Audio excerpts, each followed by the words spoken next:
யார் எக்கேடு கெட்டு நாசமாக போனால் எங்களுக்கு என்ன? எங்களுக்கு ஜனநாயக படம் ரிலீஸ் ஆகுது, அதை நாங்கள் என்ஜாய் பண்ண போகிறோம். டெல்லியில் போராட்டம் பண்ணால் என்ன? தமிழ்நாட்டில் போராட்டம் பண்ணால் என்ன? வடக்கம் போராட்டம் பண்ணால் என்ன? தமிழம் போராட்டம் பண்ணால் எனக்கு என்ன? நான் எங்களுக்கு தேவை ஜனநாயக படம் ரிலீஸ் ஆக போகுது, நாங்கள் ஃபன் பண்ண போகிறோம், என்ஜாய் பண்ண போகிறோம், எங்கள் தளபதியை கடைசியாக ஸ்க்ரீனில் பார்க்க போகிறோம். இப்படி ஒரு கூட்டம் சுற்றிட்டு இருக்குது. இன்னொரு கூட்டம் எப்படி தெரியுமா சுற்றிட்டு இருக்குது? அந்த வீடியோ நீங்களே பாருங்கள்.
கலவரம் பண்ண தூண்டுறாங்களாமா?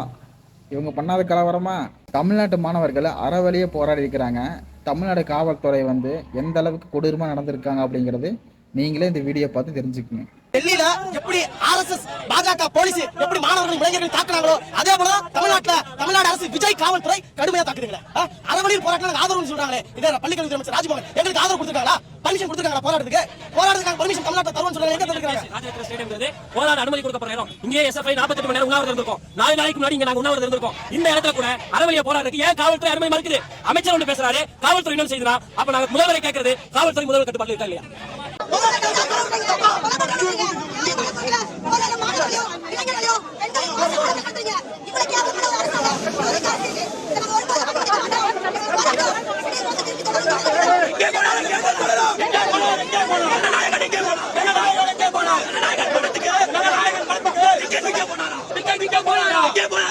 எங்கே போனார்